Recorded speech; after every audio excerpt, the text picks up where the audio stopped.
श्री लाल बहादुर शास्त्री महाविद्यालय की प्रबंध समिति की अध्यक्ष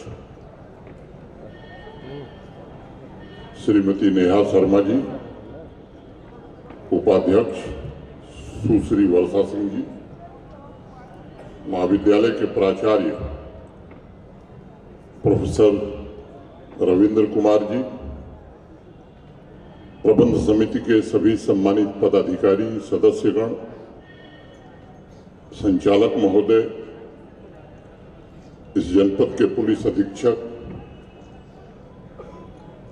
समारोह में उपस्थित विभिन्न विद्यालयों महाविद्यालयों के प्राचार्य, इस महाविद्यालय के सभी फैकल्टी मेंबर्स,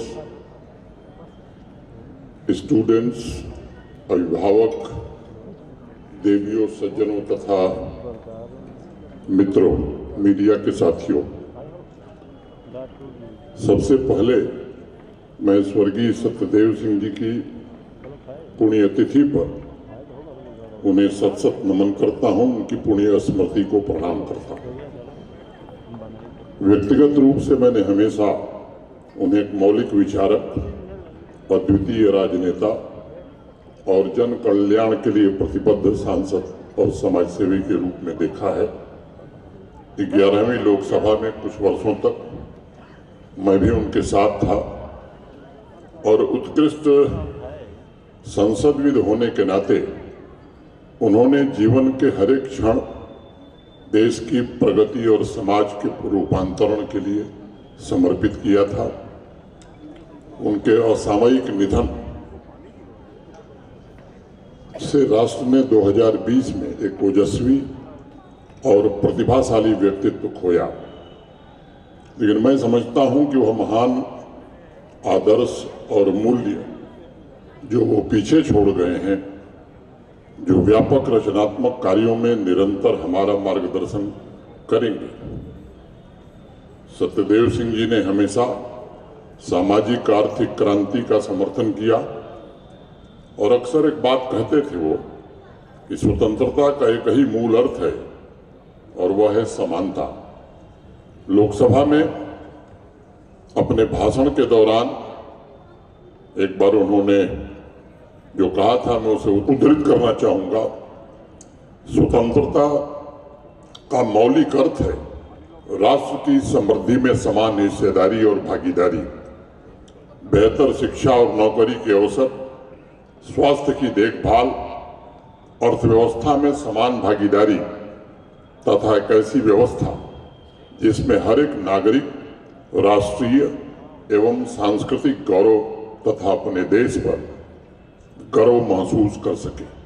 मुझे स्मरण है कि शिक्षा जगत में नई क्रांति के लिए वह पूरी तरह से जीवन भर एक समर्पित सेवक की तरह कार्य किया। उन्होंने संसद के भीतर और संसद के बाहर भी प्राथमिक शिक्षा को मौलिक अधिकारों में शामिल किया जाए, इसके लिए भी युवा मोर्चा के राष्ट्रीय अध्यक्ष या विभिन्न पदों पर रहते हुए उन्होंने काफी संघर्ष किया। मैं गवाह हूं, अगस्त 1997 लोकसभा में उनके भाषण को मैंने खुद सुना है और मैं उद्धृत करूंगा आपके बीच। जब तक आप लोगों को शिक्षित नहीं करेंगे तब तक वे अपने अधिकार और आजादी का मतलब नहीं समझेंगे। ये सत्यदेव सिंह जी ने 1997 में कहा। मैं उनके भाषण की 2 अन्य पंक्तियां भी आपके बीच उद्धृत करना चाहूंगा। इस देश और आज की प्रगति के लिए आत्मविश्वास सबसे महत्वपूर्ण चीज है और हम अपने लोगों में आत्मविश्वास पैदा करने के लिए कुछ नहीं कर रहे हैं। हमें इस पर विशेष ध्यान देना होगा। लड़के लड़कियों की समान रूप से शिक्षा और उनके लिए रोजगार, ये हमारा सर्वोच्च उद्देश्य होना चाहिए। स्वर्गीय सत्यदेव सिंह जी के मौलिक विचारों में राजनीतिक दृष्टा की झलक स्पष्ट रूप से दिखाई पड़ती है। उन्होंने भविष्य की आवश्यकताओं को तथा भारत की चुनौतियों को नजदीक से समझने का प्रयास किया था आज महाविद्यालय के जिन प्रतिभाशाली विद्यार्थियों को सम्मानित किया गया है, मैं उम्मीद करता हूं कि वो भी सतदेव सिंह जी के महान आदर्शों के उत्तराधिकारी होने के साथ साथ भारत के भविष्य भी हैं और उनसे राष्ट्र को बड़ी अपेक्षाएं हैं। आज इस कार्यक्रम के आयोजन के लिए मैं सत्य सरोज फाउंडेशन, महाविद्यालय की प्रबंध समिति, महाविद्यालय के प्राचार्य महोदय, सभी शिक्षक या अन्य भी जो लोग इससे जुड़े रहे हैं, मैं उन सबके प्रति हृदय से कृतज्ञता ज्ञापित करता हूं। इस कार्यक्रम में उपस्थित सभी प्रतिभाशाली छात्रों तथा विशेष रूप से फैकल्टी मेंबर से मैं कुछ निवेदन करना चाहूँगा। पूरे देश में प्राइमरी एजुकेशन से लेकर उच्च शिक्षण संस्थानों को राष्ट्र की प्रगति के मुख्य इंजन के रूप में देश देख रहा है। यह एक सुखद बदलाव आया है। आधुनिक भारत, विकसित भारत की परिकल्पना को साकार करने के लिए भविष्य की वर्कफोर्स की कैपेसिटी बिल्डिंग में श्री लाल बहादुर शास्त्री महाविद्यालय जैसे शिक्षण संस्थानों को निश्चित रूप से अपनी महत्वपूर्ण भूमिका का निर्वहन करना होगा। जब विद्यार्थी शैक्षिक संस्थानों से बाहर आते हैं तब उनमें वास्तविक दुनिया से निपटने, विशेष रूप से अपने प्रोफेशनल कैरियर में आगे बढ़ने और राष्ट्रीय विकास में भाग लेने के लिए विशिष्ट क्षमताओं का निर्माण हो, ये मैं समझता हूं कि महाविद्यालय का एक महत्वपूर्ण दायित्व बनता है। इस दिशा में यहां उपस्थित फैकल्टी मेंबर्स से मैं निवेदन करूंगा कि समर्पित भाव से आपको कार्य करना होगा। यह भी ध्यान रखना होगा कि शिक्षा विद्यार्थियों में स्वतंत्र विचार और वैज्ञानिक चेतना को जन्म दे सके। दशकों के लंबे इंतजार के बाद भारत के आदरणीय प्रधानमंत्री श्रीमान नरेंद्र मोदी जी ने देश को एक बहुत ही अमूल्य उपहार, जिसे हम राष्ट्रीय शिक्षा नीति कहते हैं, दिया है, जो शिक्षा का बदलते जीवन से संपर्क स्थापित करती है। राष्ट्रीय शिक्षा नीति में ऐसे बदलाव पर बल दिया गया है जो तीव्र गति से हो रहे वैश्विक परिवर्तनों के साथ कदम से कदम मिलाकर चल सके। ये सच्चाई है कि दुनिया में पिछले 15 वर्षों में जो बदलाव हुए हैं, खासतौर से टेक्नोलॉजी के क्षेत्र में, तकनीक के क्षेत्र में और बाकी क्षेत्रों में भी, उसे पूरा करने में अगर हम पुरानी व्यवस्था में जी रहे होते तो शायद हजारों वर्ष लग जाते। यह तुलना बहुत मायने रखती है। विज्ञान के विद्यार्थी जिज्ञासा स्वरूप पूछ सकते हैं क्यों और कैसे, क्योंकि जिस तेजी से दुनिया बदल रही है, शिक्षा में उस गति से परिवर्तन हम सब दुर्भाग्य से नहीं कर सके। नई पीढ़ी के बच्चों ने शायद वॉकमैन नहीं देखा होगा, लेकिन फैकल्टी मेंबर्स ने उसका उपयोग किया होगा। 1980 में इस वॉकमैन म्यूजिक सिस्टम का आविष्कार हुआ था। फिर बाद में डिजिटल ऑडियो प्लेयर आया, जिसका आविष्कार 1999 में हुआ। लेकिन म्यूजिक सिस्टम को कॉम्पैक्ट बनाने का आविष्कार यहीं रुका नहीं, यहीं समाप्त नहीं हुआ। अक्टूबर 2001 में एप्पल के आईपॉड का आविष्कार हुआ और 2008 में स्पॉटिफाई लॉन्च हुआ। यानी 1980 से 2008 के बीच 28 साल में मानव ने, इंसान ने म्यूजिक सुनने के इंस्ट्रूमेंट में इतने बड़े आविष्कार किए जिन्हें लोग टेक्नोलॉजी का क्रांतिकारी बदलाव भी कहते हैं। लेकिन हमारे देश का दुर्भाग्य था कि 34 वर्षों से भी ज्यादा समय तक शिक्षा व्यवस्था में कोई ऐसा बड़ा बदलाव या आमूलचूल परिवर्तन, जिसे हम क्रांतिकारी बदलाव कह सकें, नहीं कर सके। शिक्षा इतनी जड़, इतनी जटिल, इतनी बोझिल बना दी गई थी कि कभी कभी तो विद्यार्थियों को कॉलेज का नाम सुनकर के उनके अंदर का उत्साह ही मृतप्राय हो जाता था। और ये कड़वी हकीकत है, इसे हमें स्वीकार करना होगा। स्टूडेंट्स अक्सर क्लास अटेंड करना ही छोड़ देते थे। सीनियर सेकेंडरी में बहुत से बच्चे स्कूल छोड़कर चले जाते थे। टीचर्स की अपनी व्यक्तिगत रुचि की वजह से कुछ अच्छे टीचर्स के क्लासेस में विद्यार्थियों की उपस्थिति पूरी रहती थी, विद्यार्थियों की रुचि रहती थी।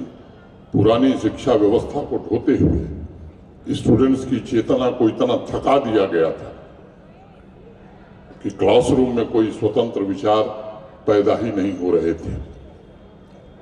क्लास की, कॉलेज की चहारदीवारी में विवेक की ताजी हवा आनी बंद हो गई थी। और इसलिए मैं आपसे कहूंगा कि ये बात सदैव याद रखिएगा कि ज्ञान का ढेर किताबों से इकट्ठा तो किया जा सकता है, लेकिन विजडम, जिसे हम प्रज्ञा कहते हैं, को प्राप्त करने के लिए मात्र स्वतंत्र विचार और जिज्ञासा, क्यूरियोसिटी पैदा करनी होगी। सिर्फ मन मस्तिष्क की खिड़की खोलने की हमें जरूरत है, लेकिन विद्यार्थी को ठीक हमने लंबे समय तक उल्टा सिखाया। कोई विद्यार्थी सवाल करता है तो उसे बताया जाता था कि सवाल करने की जरूरत नहीं है, जो पढ़ाया जा रहा है बस उसे याद कर लो। बापू एक बात अक्सर कहा करते थे, और ये आप सब जानते हैं कि बापू ने अपने जीवन में कोई ऐसी बात नहीं की जिसका प्रयोग उन्होंने नहीं किया था, खुद अपने पर प्रयोग नहीं किया। अक्सर एक बात कहते थे कि जो आपको ब्लैक बोर्ड पर पढ़ाया जाता है या जो आप किताबों में पढ़ते हैं वो आपको उतना समझ में नहीं आता है, जिनका हाथों से आप प्रयोग करते हैं वो जल्दी समझ में आता है। अब राष्ट्रीय शिक्षा नीति का सबसे बड़ा योगदान क्या हो सकता है? ये कॉलेज के कैंपस को नई खोज, नए आविष्कार का साहस दे सकती है। और बताया गया है कि क्लासरूम से परे भी बच्चों को सीखने के लिए एक बहुत बड़ी दुनिया है। अगर मन में ललक हो तो कुछ भी संभव है।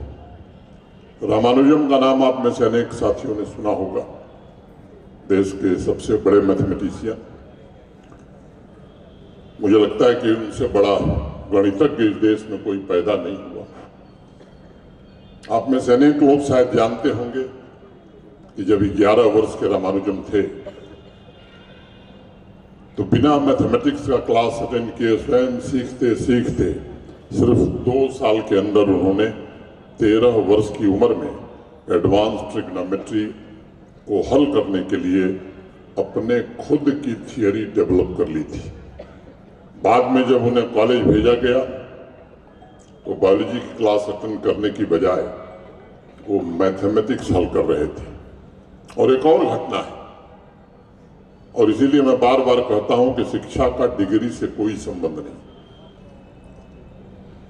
राष्ट्रीय शिक्षा नीति ने बहुत सारे पहलुओं को इसमें बदलने की कोशिश की है, और मुझे लगता है कि अगर उस समय बायोलॉजी की क्लास अटेंड करने पर वहाँ के प्रिंसिपल, टीचर या उनके अभिभावक रामानुजम पर जोर दिए होते तो यह देश और यह दुनिया इतना बड़ा गणितज्ञ पाने से चूक सकती थी। राष्ट्रीय शिक्षा नीति इस बात का विशेष रूप से ध्यान रखती है कि विद्यार्थियों की पसंद के अनुसार, उनकी योग्यता और क्षमता के मुताबिक उन्हें सब्जेक्ट्स, विषय पढ़ने का अवसर दिया जाए, ताकि बिना किसी मानसिक दबाव के उस विद्यार्थी की प्रतिभा विकसित हो, पल्लवित हो। जो विद्यार्थी अलग अलग विषयों में रुचि रखते हैं उनके लिए इंटर डिसिप्लिनरी कोर्सेस की भी व्यवस्था इसमें की गई है।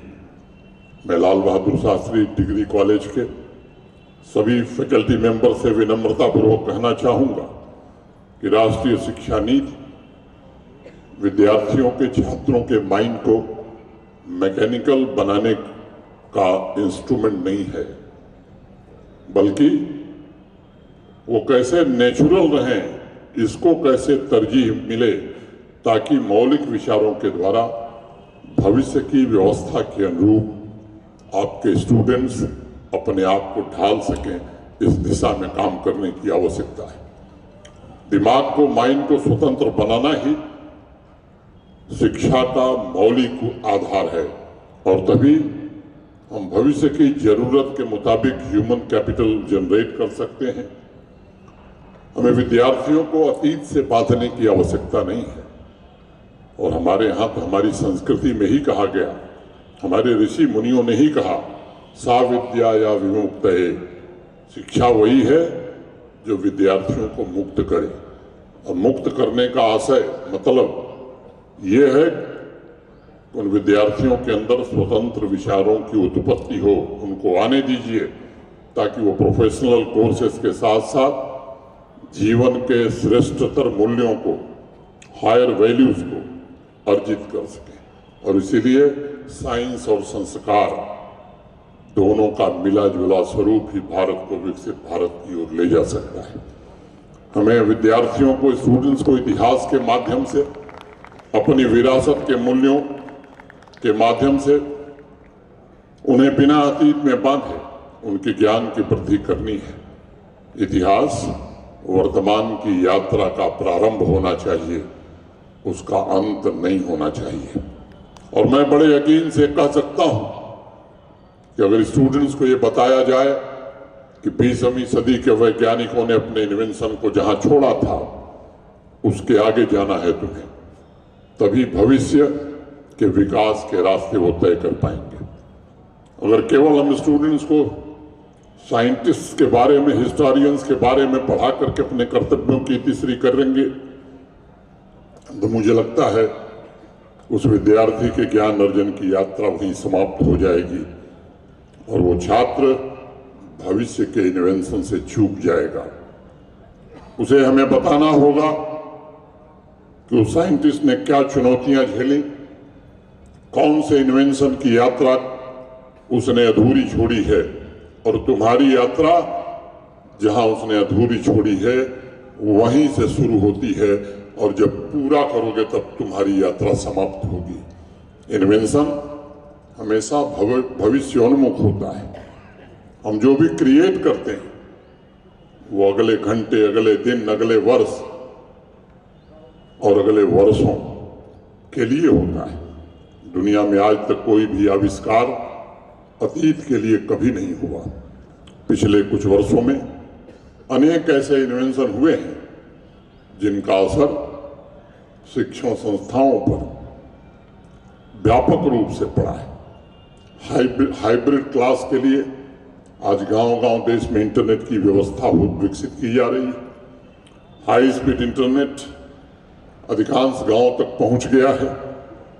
लेकिन क्या आप जानते हैं कि आज जो इंटरनेट पूरे विश्व की शिक्षा व्यवस्था का माध्यम बना है उसका पहला प्रोटोकॉल 1980 में इन्वेंट हुआ था।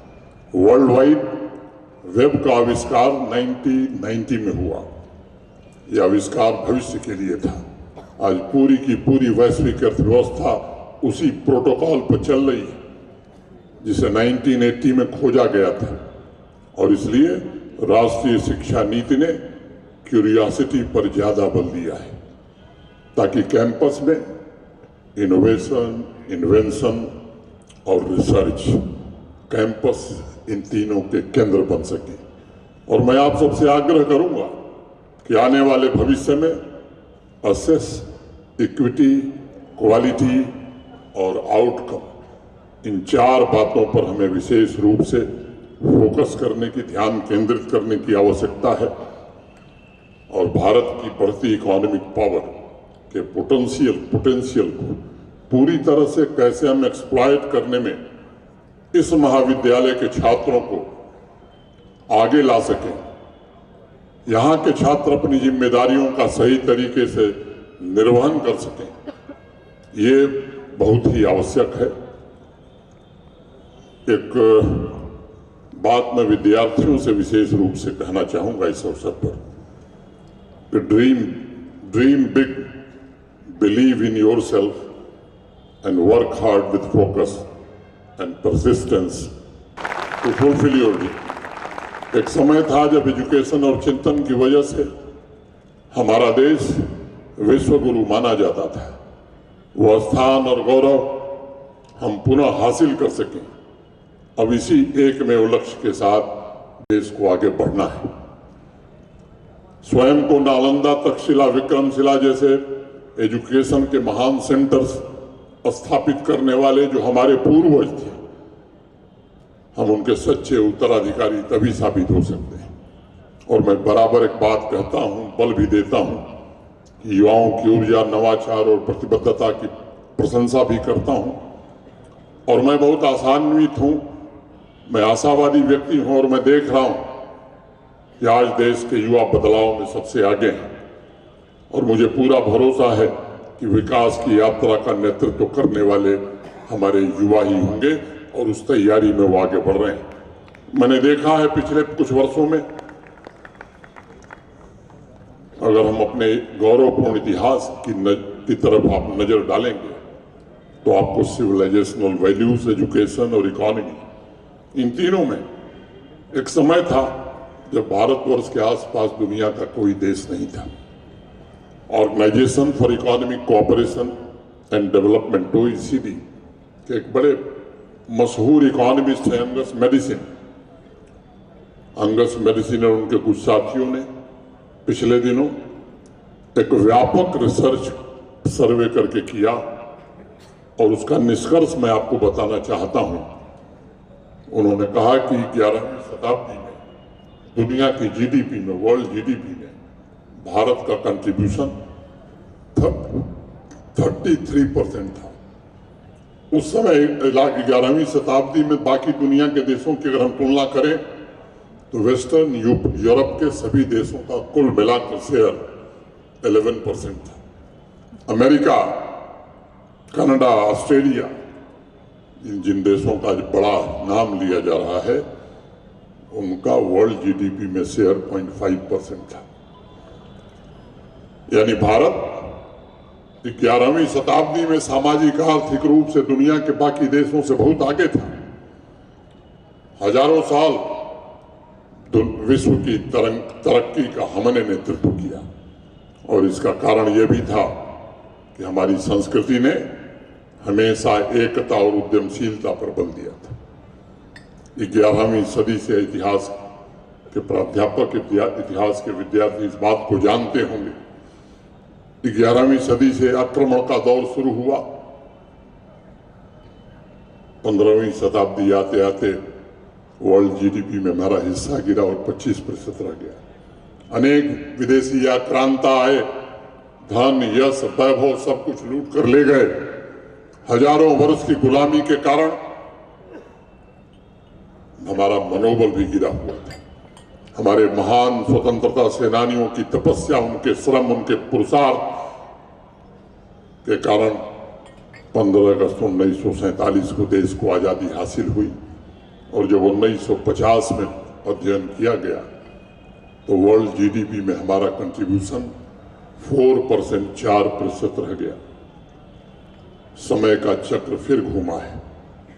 आज दुनिया में सबसे तेज गति से बढ़ने वाली अर्थव्यवस्था आज भारत की है। 10 सालों में दुनिया की 11th इकोनॉमी, 11वीं अर्थव्यवस्था से छलांग लगाकर हम 5वीं बड़ी अर्थव्यवस्था बन गए। 2023 में अंतर्राष्ट्रीय मुद्रा कोष, इंटरनेशनल मॉनेटरी फंड ने जो सर्वेक्षण किया, उसमें आज दुनिया की GDP में हमारा योगदान 15% है। हमें यहां रुकना नहीं है। विकसित भारत का संकल्प तब पूरा होगा जब वर्ल्ड GDP में हमारा हिस्सा फिर से 11वीं शताब्दी वाला 33% होगा। और इसको पूरा करने के माध्यम आप शिक्षक बने, आप विद्यार्थी बने। मुझे लगता है हमारा जो एजुकेशन सिस्टम है, ये सकारात्मक परिवर्तन की गति को कैसे बढ़ा सकता है। आज नॉलेज इकोनॉमी की बड़ी चर्चा दुनिया में है। हमारे देश में भी कोशिश हो रही है नॉलेज इकोनॉमी को रिवाइव करने की। माननीय प्रधानमंत्री जी ने जो नेशनल एजुकेशन पॉलिसी शुरू की है, उसका मुख्य उद्देश्य यही है ये दुनिया में जो शब्द प्रचलित हुए हैं उनके लिए नए हैं। हमारे यहाँ शब्द हमारे पूर्वजों ने इजाद किया था। मैं केवल 2 घटनाओं का जिक्र करके बात आगे करूंगा, समय ज्यादा हो गया है। जो इतिहास के विद्यार्थी हैं वो सिकंदर और पोरस दोनों को जानते हैं, लेकिन शायद कम लोगों को पता होगा कि सिकंदर और पोरस की दोस्ती क्यों हुई थी। जब सिकंदर ने तय किया आक्रमण करने का मगध साम्राज्य पर, तो आक्रमण के पहले उसने कुछ गुप्तचर भेजे थे। सिंध नदी के किनारे गुप्तचर आए, मगध की सेना को देखा और जाकर के सिकंदर को बताया कि हजारों की संख्या में तलवार लेकर घोड़े और हाथी पर मगध की सेना के बहादुर जवान आपका इंतजार कर रहे हैं। असंख्य लोग पैदल सेना के रूप में तलवार लेकर युद्ध के लिए प्रतीक्षारत हैं। सिकंदर के पांव उखड़ गए थे, सिकंदर वापस लौट रहा था। रास्ते में पोरस से भेंट हुई और पोरस ने उसे एक बहुत ही अमूल्य उपहार दिया। और वो उपहार था इग्नॉट स्टील, जो भारत ही बनाता था। दुनिया की सबसे बेहतरीन तलवार भारत में पैदा होने वाले स्टील से बनती। सर आइजैक न्यूटन दुनिया के बड़े वैज्ञानिक थे। थियरी ऑफ ग्रेविटी आप सब जानते हैं। ब्रिटिश पार्लियामेंट के वो मेंबर हुए। ब्रिटिश पार्लियामेंट में सर आइजैक न्यूटन भाषण कर रहे हैं कि दुनिया में विज्ञान के पास नेविगेशन माने समुद्र में पानी के जहाज कैसे चलेंगे, इसके समाधान का रास्ता साइंस के पास नहीं है। जिस दिन sir Isaac Newton British parliament में भाषण दे रहे थे, उसके सैकड़ों वर्ष पहले हमारे नाविक, हमारे सेलर्स पानी के जहाज में भारत में उत्पादित मालों को लेकर के सुदूर दक्षिण अफ्रीका तक जाते थे। यहाँ से टेक्सटाइल का सामान हो, स्टील हो, ये सब चीजें हम दुनिया के दूसरे देशों में भेजते थे। और सोने की चिड़िया हम इसलिए नहीं बने थे मित्रों के हमारे पास सोने की बहुत खदान थी। हमारे पास गोल्ड माइन्स इतनी आज भी नहीं है, न पहले थी। ये सामान हम दुनिया के बाजार में बेचते थे और वहां से गोल्ड लेकर के आते थे। एक सक्रोता करके द्वीप है दक्षिण अफ्रीका के आगे, आप जाएंगे तो वहां भी संस्कृत और पाली में लिखे हुए अभिलेख भारतीयों के मिल जाएंगे। और इसलिए मैंने प्राचीन जीडीपी का आपके सामने इसलिए जिक्र किया कि हम अपने प्राचीन सभ्यता पर गौरव का भाव हमारे अंदर पैदा हो। जब समाज गौरव के भाव से आगे बढ़ता है, वही समाज मैं समझता हूं कि प्रेरणा लेकर खड़ा हो सकता है। हमें अतीत की तरफ देखना नहीं है, बल्कि हमें अतीत से सीखना है। आप सभी अपनी जीवन यात्रा के ऐसे मोड़ पर हैं जब आपको भविष्य की प्लानिंग करनी है। एक बात और कहूंगा कि अपने मन में संतोष का भाव अगर आवे तो उसे निकाल दीजिएगा, कभी सेटिस्फाई मत होइए। खासतौर से विद्यार्थियों के लिए सेटिस्फैक्शन का भाव उज्जवल भविष्य का सबसे बड़ा अवरोध है, सबसे बड़ा ऑब्स्ट्रक्शन है। हमारे भीतर, आपके भीतर क्रिएटिविटी तभी आती है जब आप अनसेटिस्फाइड रहते हैं, मन में संकल्प लेते हैं कभी तो बहुत कुछ करना है, ये करेंगे। उस सोच से सृजन की यात्रा प्रारंभ होती है, नया हौसला मिलता है और तब आपकी जीत तय होती है। एक कहानी सुनाकर बात खत्म करूंगा। एक राजा थे, छोटे से राज्य के। हमला की सूचना मिली, राजा घबरा गए, सेनापति को बुलाया और सेनापति से रणनीति तय करने लगे। सेनापति ने कहा कि महाराज, आक्रमण करने वाली सेना की संख्या हमारी 3 गुनी बड़ी है, 3 गुनी से भी ज्यादा है, हम उनसे लड़ नहीं पाएंगे, हमारी हार सुनिश्चित है। और ये कहते हुए सेनापति ने तलवार जमीन पर रख दिया। महाराज को शिक्षक ने पढ़ाया था, वृद्ध हो गए थे, अवकाश प्राप्त थे।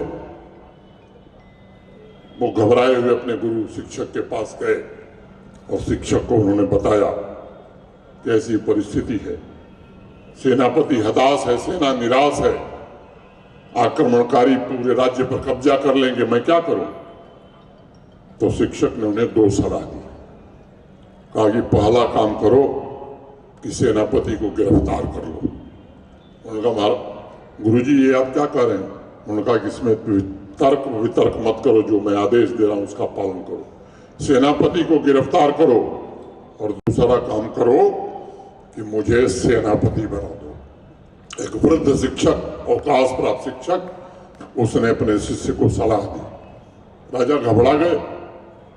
इस आदमी ने तो कभी तलवार पकड़ी नहीं, जीवन भर कलम पकड़ता था, दूर दूर तक तलवार से वास्ता नहीं था, लेकिन राजा को भरोसा था अपने शिक्षक पर, अपने गुरु पर, और उसने पालन किया।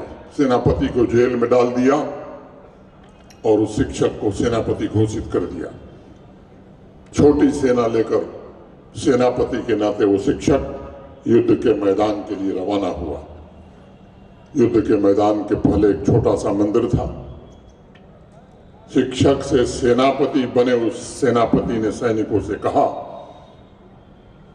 कि जरा युद्ध के पहले परमपिता परमेश्वर का पूजन हम सब मिलकर कर लेते हैं, और वहीं तय होगा कि हमारी जीत होगी या हार होगी। सैनिकों ने कहा कि हम तो युद्ध लड़ने वाले सैनिक हैं, हम ईश्वर की भाषा नहीं जानते, कैसे समझेंगे? तो शिक्षक ने कहा कि वो भाषा मैं जानता हूं, तुम चिंता मत करो। हाथ जोड़कर सब सेनापति शिक्षक मंदिर में भगवान के सामने खड़े हो गए, और पूजन के बाद शिक्षक ने कहा कि मेरे हाथ में एक सिक्का है, सिक्का मैं उछालूंगा, सिक्का सीधा गिरेगा तो पक्की जीत है, सिक्का उल्टा गिरेगा तो हार पक्की है। सिक्का उछाला और छोड़ दिया, सिक्का सीधा गिरा, और तब सेनापति ने सैनिकों से कहा कि देखो अब जीत हमारी सुनिश्चित है, तुम लोग हारना भी चाहोगे तो हार नहीं पाओगे, जानबूझकर भी कोशिश करोगे हारने की तब भी तुम्हें जीत ही मिलेगी। सैनिक उत्साह के साथ युद्ध के मैदान में गए और 3 गुनी बड़ी सेना को पराजित कर वापस आ गए। जीतकर सैनिक लौटने लगे तो एक सैनिक ने पूछा सेनापति से, शिक्षक जो सेनापति बन गया था, इसका रहस्य तो बताइए। तो उसने कहा देखो ये सिक्का दोनों तरफ एक ही था, जो भी गिरता वो तुमको दिखता यही। ये जीत इसलिए हुई क्योंकि ईश्वर के प्रति श्रद्धा के साथ पूरे आत्मविश्वास से आप लड़ रहे थे। हम जीत इसलिए गए कि हमारे अंदर जीत की सोच पैदा हो गई थी। ईश्वर का आशीर्वाद हमारे मन में गहरे रूप से बैठ गया था, तब हम हार ही नहीं सकते थे। इसलिए विद्यार्थी बहनों भाइयों, मैं आपसे कहना चाहूंगा कि मन में अगर शिखर प्राप्त करने का विचार गहरा हो गया है तो बड़े से बड़े संकल्प और बड़े से बड़े सपने आप साकार कर सकते हो। यही आपसे आज निवेदन करते हुए महाविद्यालय के प्राचार्य महोदय, सभी शिक्षकों, प्रबंध समिति के सभी माननीय सदस्यों के प्रति हृदय से कृतज्ञता ज्ञापित करते हुए और युवा साथियों के उज्जवल भविष्य की प्रभु राम से प्रार्थना करते हुए अंतिम बात कि मेरा आग्रह होगा कि नैतिक नेतृत्व, मॉरल लीडरशिप के लिए हम बच्चों को कैसे तैयार करें ताकि समाज के बेहतरी के सपने को साकार करने में, दूसरों को सही दिशा में मोटिवेट करने में इस महाविद्यालय के बच्चे भी अपना योगदान दे सकें। और सत्यदेव सिंह जी की अंतिम बात कोट करके मैं बात खत्म करूंगा। अगर उन्होंने कहा था कि अगर पैसा इंसान के विकास और मानव संसाधन को बेहतर बनाने के लिए खर्च किया जाता है तब राष्ट्र के विकास को स्वतः एक नई गति मिलती है। भारत के आदरणीय प्रधानमंत्री जी के मार्गदर्शन में आज भारत इसी संकल्प के साथ प्रत्येक नौजवान की ऊर्जा को सफलता के शिखर पर ले जाने का प्रयत्न कर रहा है। मैं एक बार पुनः स्वर्गीय सतदेव सिंह जी की पुण्य स्मृति को नमन करता हूं। यहाँ उपस्थित सभी युवाओं के बेहतर भविष्य की कामना करते हुए आप सबको फिर से धन्यवाद देते हुए दो पंक्तियां गा के अपनी बात खत्म करूंगा। और ये पंक्तियां बच्चों के लिए ही हैं। कुछ लोग तुम्हें समझाएंगे, कुछ लोग तुम्हें समझाएंगे, वो तुमको खौफ दिलाएंगे।